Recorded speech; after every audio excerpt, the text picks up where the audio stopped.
transition between my second and third year in medical school. I spent several months in Nepal, and most of the story is just about describing the landscape, so hope you enjoy it. The Valley of Pharping sits on the outskirts of the much more boisterous city of Kathmandu. Layers and layers of lush green mountain ranges border the circumference of the small valley. As the sun rises and falls, sunlight trickles in and out through each successive layer of mountains. Each additional wave of sharp rays creates an ombre mosaic of shadows. It warms the landscapes and nourishes the inhabitants. Mustard is the popular crop in Pharping. Similar to the layers of mountain ranges, there are wonderful terraces of fresh mustard plants, glowing a vibrant yellow.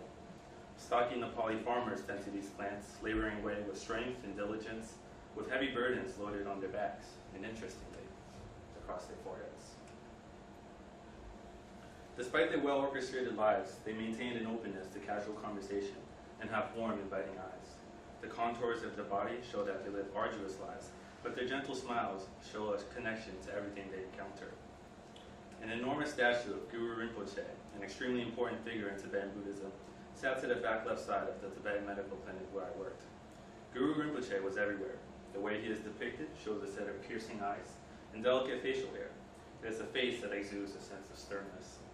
Every time I saw him, Guru Rinpoche gave me a slight sense of discomfort. I felt as though he had the ability to see through to another side of me, a side that I barely knew myself. It was strange to feel like he knew so much about me, while I, a stranger to this land and its religious beliefs, knew so little of him. While I was there, the statue was undergoing renovation, so the banging and clanging of concrete and steel echoed throughout the valley. On most days, I took a daily excursion on a walking path that snaked its way through towering evergreen trees. I learned to pace myself slowly, taking small and well-calculated steps to avoid fatigue and falling. Beautiful lines of colorful prayer flags were strewn haphazardly across tree lines. If a monastery was nearby, they would be aligned more meticulously so that the whites, yellows, greens, reds, and blues all radiated from a central point. It was always so comforting to see those flags, especially after long hours of trekking into the unknown.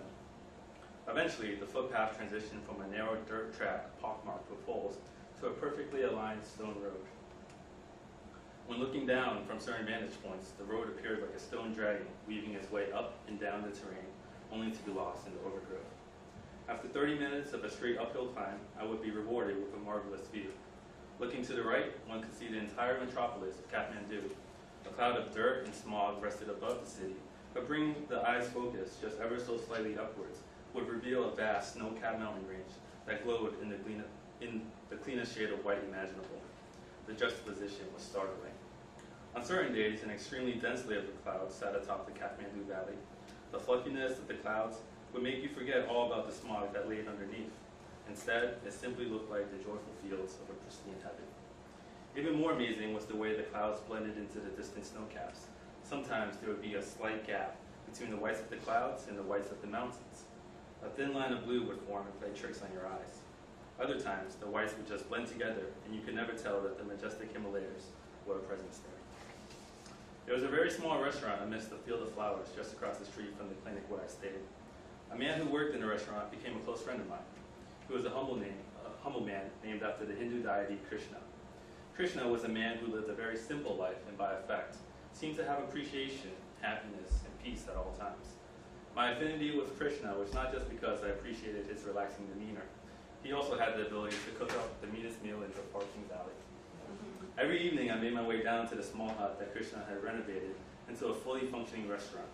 I sat outside on a flimsy plastic chair while waiting for his delicacies to be prepared. The sweet smells of fresh bell pepper mixed melodically with the perfectly seasoned flash-fried chicken. Sweet, sour, savory, and scrumptious. I still salivate now as I think back on his meals. Sun rays nestled comfortably among the assorted flowers that Krishna kept by the side of his restaurant.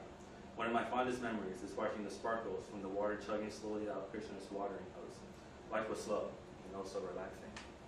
Coming to this valley, I thought my greatest teacher would be an aged Tibetan monk who would tell me to sit as calmly as I could for as long as I could. I played with the idea of undergoing some sort of miraculous revelation that would grant me the understanding needed for deep and prolonged happiness, a shortcut to the idolized destination of nirvana.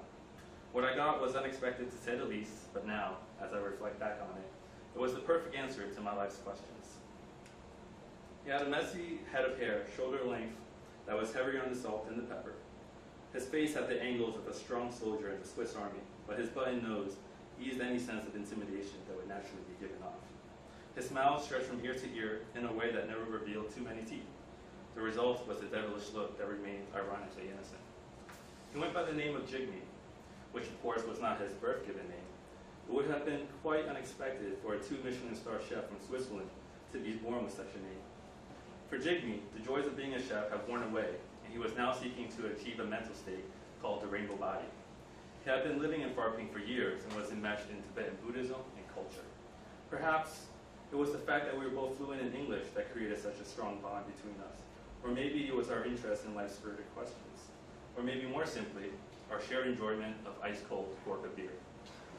Conversations with Jigme ranged from what our homes looked like to what the universe was composed of. We had a very natural flow of communication, and in a rather empty valley, I was extremely grateful for his friendship.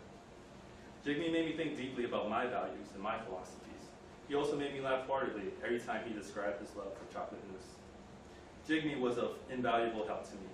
His friendship with the nearby monasteries granted me the ability to carry out my research objectives. I was interested in documenting the blood pressures and body mass indices of Buddhist monks in this rural valley. My hypothesis was that both measures would be lower when compared to data collected from more urban sites. This was all based on the idea that with urbanization comes the introduction of cheap foods high in fats, processed sugars, and very empty calories. Combined with the very sedentary lifestyle of prolonged meditation, this did not paint the healthiest pictures for practicing monks. In the monastery, elaborate stories featuring gods and creatures of different shapes and sizes were decorated all over the inner walls. Tall and powerful columns stretched from the tile floor to the wooden beams of the ceiling. Intricate altars dedicated to past teachers and omnipresent gurus were evenly spaced with a massive center shrine at the far end of the wall. Boxes of biscuits and cookies were stacked like Jenga blocks to one side of the incense holder, and to the other side sat 2-liter Coca-Cola bottles, and to my surprise, fists of vodka. Man, these gods like to party, I thought to myself. When I stood in the middle of the monastery, I felt like I was in the center of a completely different world. I was surrounded by the teachings and beliefs of a marvelous culture, hundreds and hundreds of years in the making. Doing my best to absorb everything gave me a sense of vertigo. I was spun into a whirlwind of awe and amazement, a feeling that I loved. The monks that I was given the privilege of working with were mostly my age. They donned oversized maroon robes, and given that a cold winter snap had just given way, most of them wore matching beanie caps that covered their otherwise shaved heads. They had an unbelievable enthusiasm for getting to know me and had no shame in practicing whatever English they knew. I reciprocated with my broken Nepali, which would often send the room into joyous laughter. Dhanyabad Mirosati. Thank you, my friend. The roof of the medical clinic in which I stayed was my favorite place to end the day. There was a rusted swinging chair that gave off a barely audible creak as the metal mechanisms grinded against one another. Aside from this creak, there was the deafening silence of a beautiful Nepali village. Around me were large tarps filled with the drying peels of hundreds of pomelos, both an edible delicacy and a potent medicinal complement. The fleeting smell of Bhutanese incense crept into the space and left my mind at ease. Looking straight up, I would get lost in the expanse of the universe. The belt of the Milky Way shined marvelously in a sea of stars that beamed powerfully down into the dark depths of the valley. Never having seen this nebula before, I was both amazed and confused that this is always out there. As I brought my thoughts inward and reflected back on yet another day filled with answers and adventures, a calming sense of peace came to me. My trip to Nepal was the byproduct of a gnawing sense of dissatisfaction that had been growing gradually in me. After years and years of structured academia, I realized that I didn't have much to show in terms of building human connection. The transition from a hermetic life filled with medical facts and scientific data to a clinical setting where the ability to connect to another person is so vital is so poorly constructed in contemporary medical education that I felt like I had to do something different.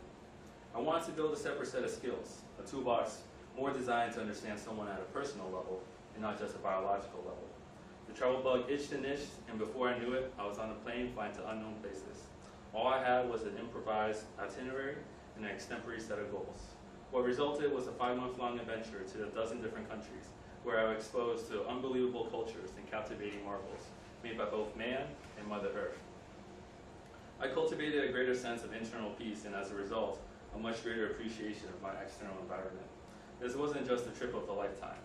I lived a lifetime within a trip.